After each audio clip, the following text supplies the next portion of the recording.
dia mampu membalas pada saat itu, tetapi tidak dia balas, dia memaafkan, fa ajruhu 'ala Allah, maka pahalanya di sisi Allah Subhanahu wa ta'ala tanpa batas. Ini sebagaimana yang diceritakan oleh Rasulullah Sallallahu Alaihi Wasallam. Ada orang 3 kali berturut-turut dikatakan min ahlil jannah, sebagai ahli surga. Ternyata nggak ada amalan istimewa, nggak pernah baca Quran banyak, nggak pernah zikir banyak, bahkan nggak pernah qiyamul lail. Cuma satu amalannya, sebelum tidur dia memaafkan seluruh kesalahan manusia. Sebelum tidur hatinya legowo, tidak punya rasa iri dengki terhadap sesama kaum beriman. Allahumma faqihna fid din wa 'allimna ta'wil, amma ba'd. Hadirin jamaah salat Isya dan tarawih Masjid Jami Nurus Salam Hankam yang dimuliakan Allah Subhanahu wa taala. Alhamdulillah, di malam yang kelima ini kita masih diberikan kesempatan, kesehatan, sehat lahir batin untuk terus semangat melaksanakan kewajiban kita berjamaah sholat Isya, diteruskan dengan sholat tarawih yang termasuk sunnah muakkadah di bulan mulia ini. Mudah-mudahan puasa yang kita jalani, yang telah kita jalani dan yang akan kita jalani, menjadi wasilah sebab mendapatkan ridha Allah Subhanahu wa ta'ala, dijauhkan kita daripada murkanya, daripada nerakanya, daripada azabnya.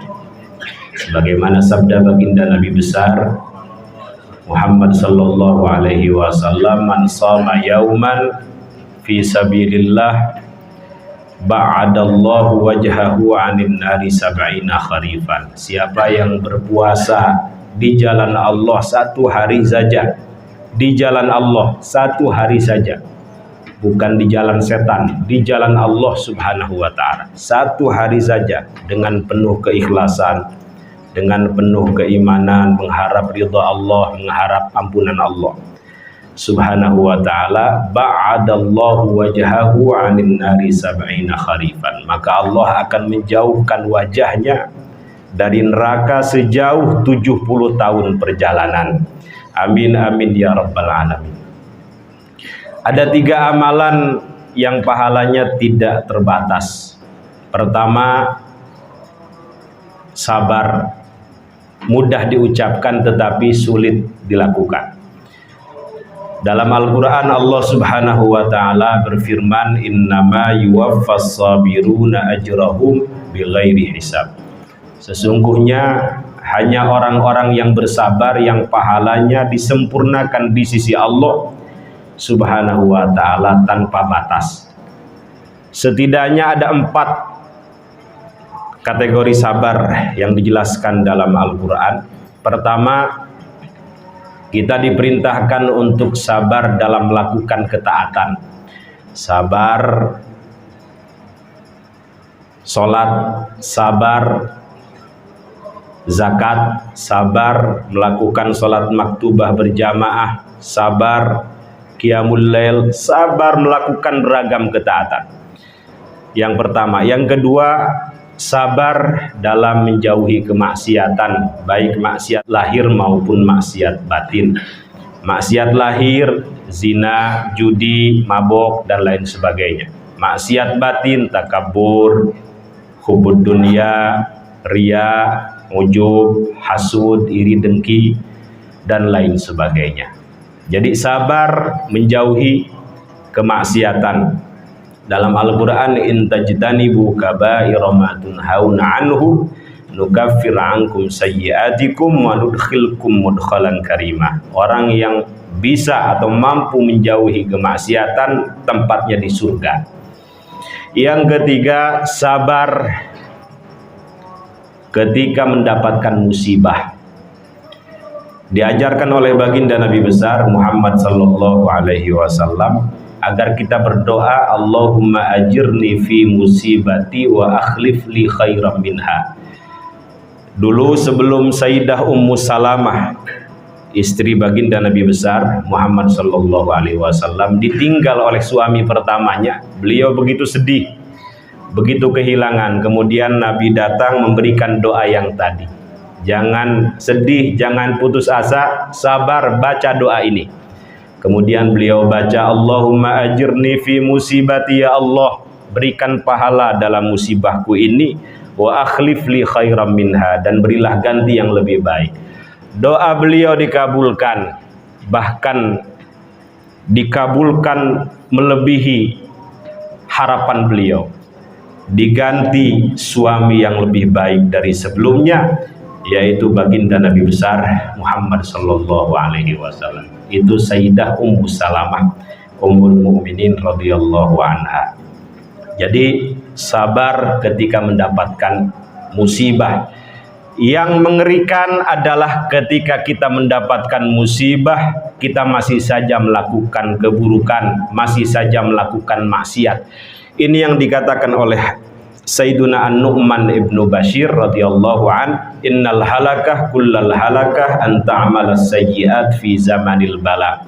Kebinasaan di atas kebinasaan, engkau masih saja melakukan kemaksiatan, keburukan, kedurhakaan, pembangkangan terhadap Allah subhanahu wa ta'ala, sementara bala terjadi, musibah datang, fitnah terus menghampiri.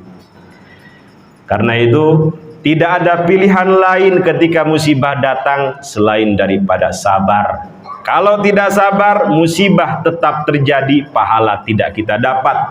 Tetapi ketika kita sabar, musibah tetap terjadi, pahala insya Allah kita dapat. Yang terakhir, sabar ketika mendapatkan qada dan qadarnya Allah subhanahu wa ta'ala, ketentuan Allah baik dan buruknya. Ini amalan pertama yang pahalanya tidak terbatas, yaitu sabar. Yang kedua, amalan memaafkan. Mohon maaf, dikasih waktu sampai jam berapa ini panitia? Jam 12. Ini diam, ini kekenyangan, ngantuk apa terpesona dengan saya?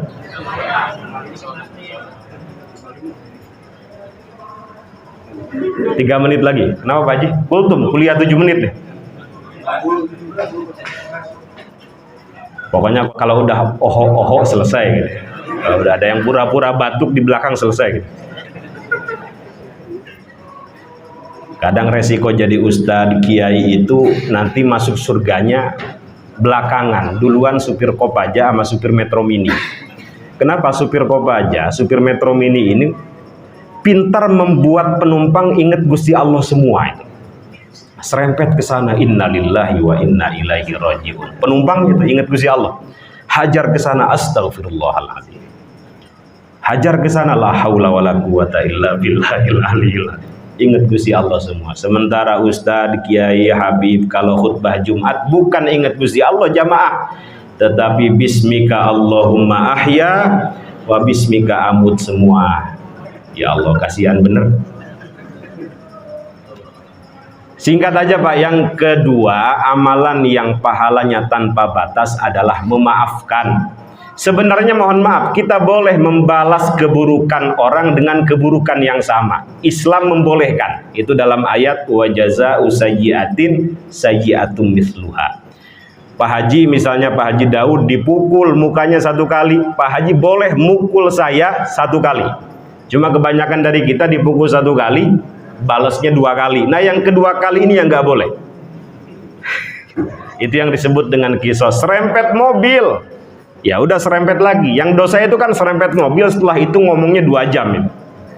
Nah, boleh sebenarnya wa jazaa'u sayyi'atin sayyi'atum misluha. Tetapi di atas itu semua ada terusan ayatnya, faman afa wa aslaha fa ajruhu 'ala Allah. Siapa yang memaafkan dan berbuat baik, dia mampu membalas pada saat itu, tetapi tidak dia balas, dia memaafkan, fa ajruhu 'ala Allah, maka pahalanya di sisi Allah subhanahu wa ta'ala tanpa batas.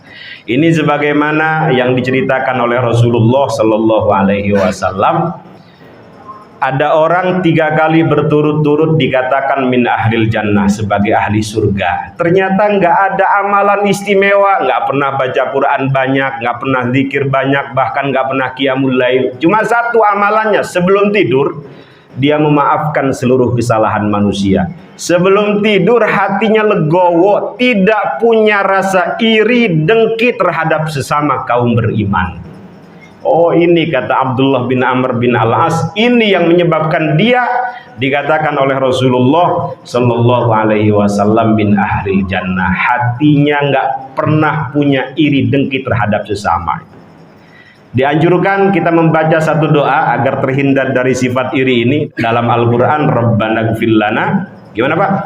Wali ikhwanina alladzina sabakuna bil iman wala taj'al fi qulubina ghillan lil ladzina amanu. Itu dibaca kalau bisa. Wala taj'al fi qulubina, ya Allah jangan engkau jadikan dalam hati-hati kami ghillan, penuh dengan iri dan dengki terhadap orang-orang yang beriman.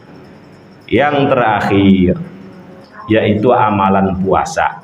Itu sampai Allah dalam hadis qudsi mengatakan kullu amali ibni adam lahu illa shiyam. Semua amalan anak Adam baginya kecuali puasa. Fa innahu li, puasa itu milikku, bagiku. Fa innahu li wa ana ajzi bihi, dan aku sendiri yang akan membalasnya. Jadi seolah-olah Allah ingin memonopoli puasa untuk dirinya sendiri.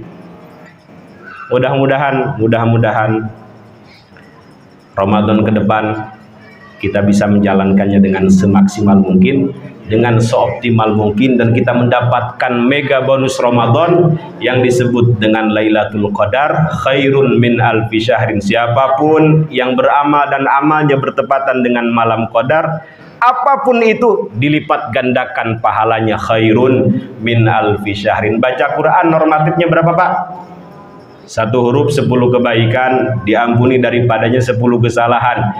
Tetapi kalau baca Quran kita bertepatan dengan malam Qadar, insya Allah setiap hurufnya khairun min alfi syahrin. Karena itu rugi semangat di awal, loyo di akhir. Insya Allah panitia katanya saya dengar mau mengadakan Qiyamul Lail di Ashrul Awakhir.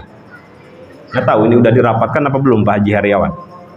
Jadi biasanya di Sunda Kelapa, di Istiqlal itu di 10 hari terakhir mengadakan Qiyamul Lail, bangun jam 2, masjid dibuka semua, i'tikaf semua. Semua itu tidak lain dan tidak bukan ingin mendapatkan mega bonus Ramadan yang tidak ada kecuali di Ashrul Awakhir.